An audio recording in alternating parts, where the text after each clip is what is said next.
पदार्थ के कणों के अभिलाक्षणी गुण।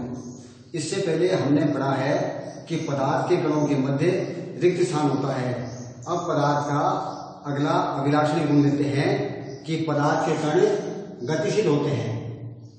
इसे समझने के लिए हम एक प्रयोग करते हैं ताकि हमें पता चल सके कि पदार्थ के कण गतिशील होते हैं। हम जल से भरा एक कांच का गिलास लेते हैं। इसमें स्याही की 2 बूंद डालते हैं, नीले रंग की स्याही या लाल रंग की स्याही की कोई 2 बूंद इसमें पानी में डाल देते हैं और कुछ समय इंतजार करते हैं। कुछ समय बाद हम देखते हैं कि पूरे पानी में स्याही फैल जाती है। और स्याही के कण क्यों फैल जाते हैं? स्याही के कण पूरे जल में विस्तृत हो गए अर्थात फैल गए। ऐसा स्याही के कणों की गति के कारण संभव हुआ है। यानी स्याही के कण गति करते हैं और गति करते हुए पूरे जल में वो चले जाते हैं, फैल जाते हैं। अतः हम कह सकते हैं कि पदार्थ के कण गतिशील होते हैं। एक शब्द आया है विसरण। विसरण का क्या अर्थ होता है? 2 विभिन्न पदार्थों के कणों का स्वतः ही आपस में मिलना विसरण कहलाता है। जैसे अपना जो जल होता है, जल को अगर हम खुले में छोड़ दें तो उसमें वायुमंडल से कार्बन डाइऑक्साइड गैस घुल जाती है, उसमें वायुमंडल की ऑक्सीजन गैस घुल जाती है। जलाशयों में जो जलीय जीव रहते हैं तो उनको, जैसे जंतुओं को जो ऑक्सीजन होती है वो उसी जल में घुली ऑक्सीजन प्राप्त होती है और उसी से वो श्वसन क्रिया करते हैं। इसी प्रकार जो जलीय पौधे होते हैं उनको भी जल में घुली हुई कार्बन डाइऑक्साइड गैस काम में आती है और वो अपना भोजन निर्माण में उसको काम में ले लेते हैं। अभी हमने देखा कि विसरण जो होता है पदार्थों का आपस में मिलना, यानी पदार्थों के कणों का आपस में मिलना जो होता है उस क्रिया को विसरण कहते हैं। तो अब अगला सवाल दिमाग में आता है कि क्या विसरण की दर ताप पर भी निर्भर करती है? अर्थात पदार्थों का आपस में जो घुलने का जो कार्य है क्या वो ताप पर निर्भर करता है? इसको एक प्रयोग द्वारा, ये क्रियाकलाप के द्वारा समझने का प्रयास करते हैं। इसके लिए हम एक गिलास में गर्म पानी तथा दूसरे गिलास में ठंडा पानी लेते हैं। 2 अलग अलग गिलास ले लिए, एक में गर्म पानी, दूसरे में ठंडा पानी। दोनों गिलासों में पोटेशियम परमैंगनेट अर्थात जिसको लाल दवा के नाम से जानते हैं, इसको पानी में डालने से पानी का रंग लाल हो जाता है। तो लाल दवा के 2 क्रिस्टल यानी जलियां उसमें डाल देते हैं। क्रिस्टल पहने में चले जाते हैं, शुरू में तो पहने में जमा हो जाते हैं, लेकिन क्रिस्टलों से लाल रंग पूरे जल में फैलने लगता है अर्थात क्रिस्टल जल में घुलने लगते हैं। दोनों गिलासों की तुलना करने पर हम पाते हैं कि गर्म जल में क्रिस्टल शीघ्रता से घुल जाता है और पूरा जो जल है वो लाल हो जाता है शीघ्रता से, और जो ठंडा जल है वो उसके अंदर क्रिस्टल को घुलने में थोड़ा समय अधिक लगता है। तो इस तरह से गर्म जल से क्रिस्टल उष्मा, अच्छा ये क्या कारण है कि गर्म जल में क्रिस्टल जल्दी घुल जाता है? गर्म जल से क्रिस्टल उष्मा ऊर्जा लेता है और उष्मा लेने के बाद में जो कण होते हैं, क्रिस्टल के जो कण हैं उनकी गतिज ऊर्जा बढ़ जाती है। हम जानते हैं कि उष्मा ऊर्जा के कारण कणों की गतिज ऊर्जा बढ़ जाती है। तो क्रिस्टल के कणों की गतिज ऊर्जा बढ़ जाती है उष्मा के कारण। इस कारण से वो क्रिस्टल जो होता है वो गर्म जल में शीघ्रता से घुल जाता है। अर्थात यह विसरण की क्रिया ताप बढ़ने पर बढ़ती है और घटाने पर घटती है। अब हम एक तीसरा पदार्थ को बोल लेते हैं कि पदार्थों के कण एक दूसरे को आकर्षित करते हैं। नंबर 3, पदार्थों के कण एक दूसरे को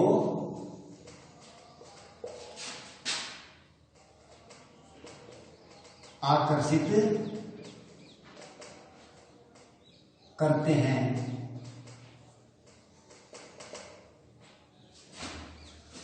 हम एक जैसे रबर बैंड लेते हैं और जैसे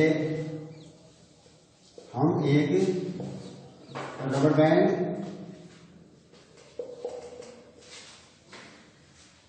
लोहे की कील,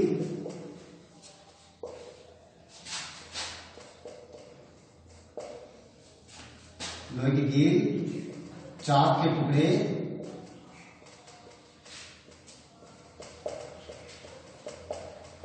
लेते हैं, इनको चोट मारकर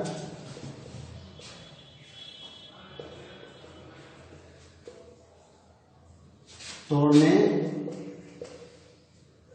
या रबर बैंड को खींचने का प्रयास करते हैं,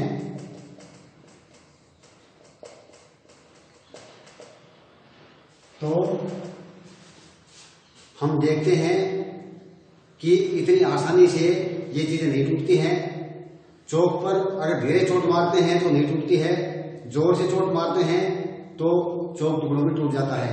इसी प्रकार रबड़ बैंड खींचने पर खिंच जाता है और पुनः वहीं आ जाता है। इसी प्रकार हम जल को एक बर्तन में जल लेकर उसको काटने का प्रयास करें तो नहीं कटता है।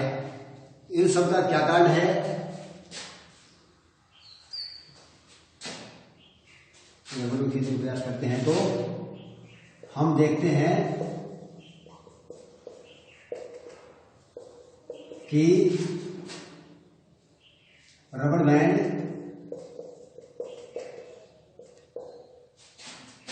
खींचने पर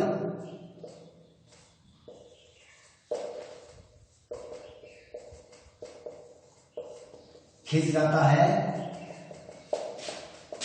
लेकिन छोड़ने पर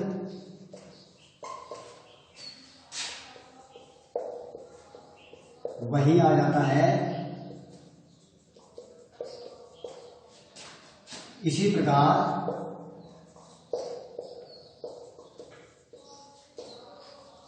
धीमी चोट से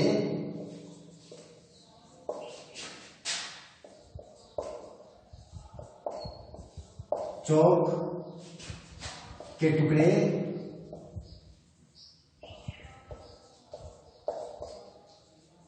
नहीं होते हैं,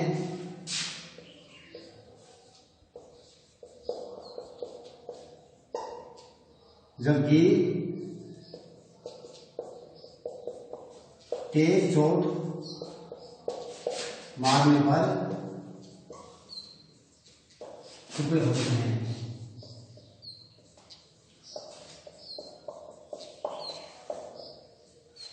ऐसा इसलिए होता है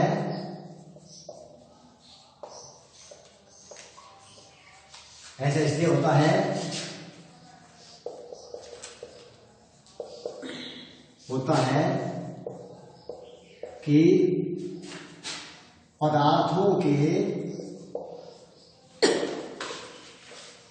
कणों के मध्य आकर्षण बल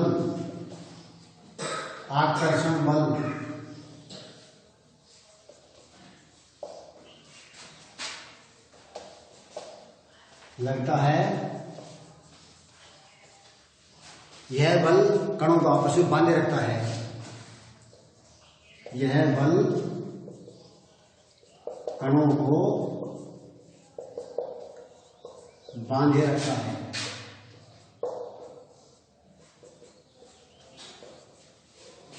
इस प्रकार हमने देखा कि कणों के मध्य, पदार्थ के कणों के मध्य आकर्षण का कार्य करता है। यह भी पदार्थ का एक गुण है। तो इस प्रकार से अब हम लेते हैं पदार्थ की अवस्थाएं, यानी पदार्थ की सामान्यतः 3 अवस्थाएं होती हैं। वैसे तो 2 अवस्थाएं और होती हैं, कुल 5 अवस्थाएं होती हैं, लेकिन सामान्य रूप से पदार्थ की 3 अवस्था होती है, जिनको हम देखते हैं, देख पाते हैं। ये अवस्था है ठोस अवस्था, द्रव अवस्था, गैस अवस्था। ठोस अवस्था में लेते हैं, इसके क्या कुछ गुण होते हैं। तो नंबर 1, ठोस का आकार व आयतन निश्चित होता है। आकार भी निश्चित होता है, बिना बल लगाए आकार नहीं बदल सकता, और आयतन भी निश्चित होता है।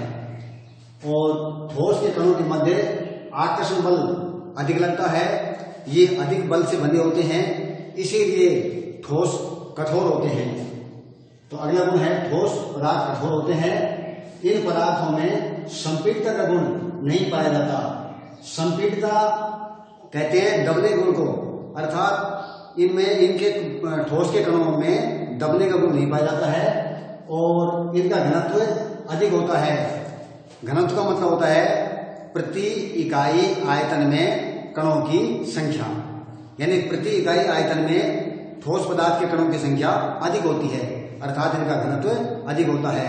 अब इसके बाद में अगला लेते हैं दूसरा द्रवावस्था। इस अवस्था में पदार्थ के निम्नलिखित गुण होते हैं। नंबर 1, द्रव का आकार अनिश्चित होता है।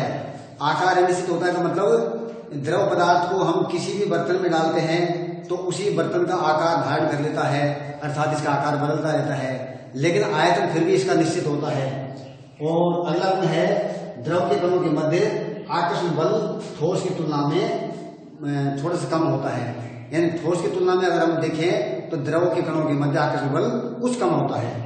और इनमें बहने का गुण पाया जाता है। ये आप सभी जानते हैं कि द्रव पदार्थों को, जैसे जल है, उसको हम फर्श पे डाल देते हैं तो बह के चलने लगता है। तो सभी द्रवों का ये गुण है कि वो बह के चल देते हैं फर्श पे डालने पर, अर्थात उनमें बहने का गुण पाया जाता है। इसके अलावा इनमें भी संपीड़ितता का गुण नहीं पाया जाता, अर्थात द्रव पदार्थ के कणों को अगर हम दबाना चाहें तो उनमें दबने का गुण नहीं पाया जाता, संपीड़ितता का गुण नहीं होता है। और अगला इसका लक्षण है द्रवों का घनत्व ठोस की तुलना में कम होता है, यानी इनका घनत्व कुछ कम होता है, ठोस का घनत्व अधिक होता है। अब नंबर 3 लेते हैं गैसीय अवस्था। गैस अवस्था, गैसीय अवस्था के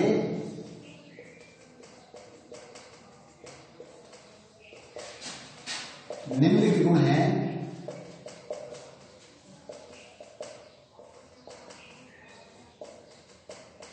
गुण है नंबर 1, ये नंबर 3 चल रहा है। नंबर 1, गैस का आकार व आयतन दोनों ही अनिश्चित होते हैं।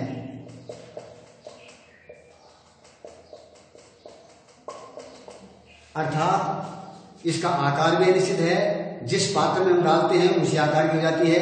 जैसे अपने रसोई घरों में गैस के सिलेंडर होते हैं, उसमें अगर गैस को भर दिया जाए तो सिलेंडर के आकार की जैसी हो जाती है, और अन्य किसी पात्र में उसको भर दिया जाए तो वैसे आकार की हो जाती है।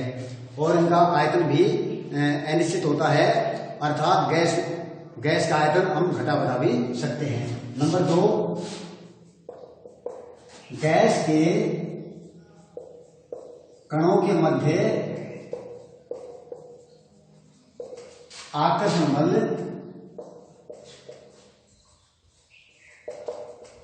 बहुत कम होता है, बहुत ही कम होता है। यानी आकर्षण बल बहुत कम होता है।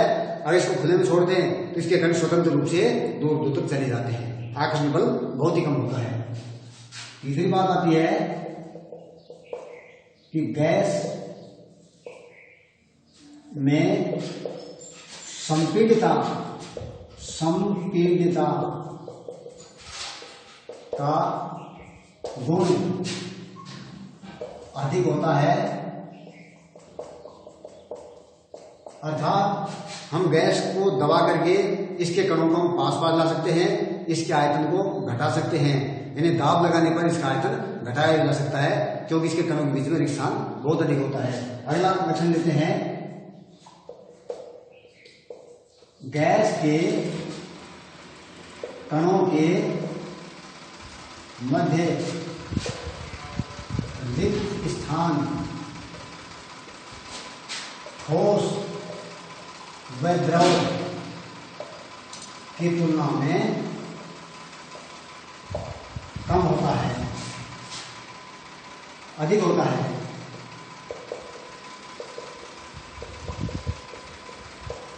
घनत्व की बात करें तो गैसों का घनत्व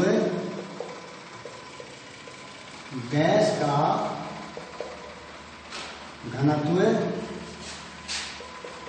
ठोस व द्रव की तुलना में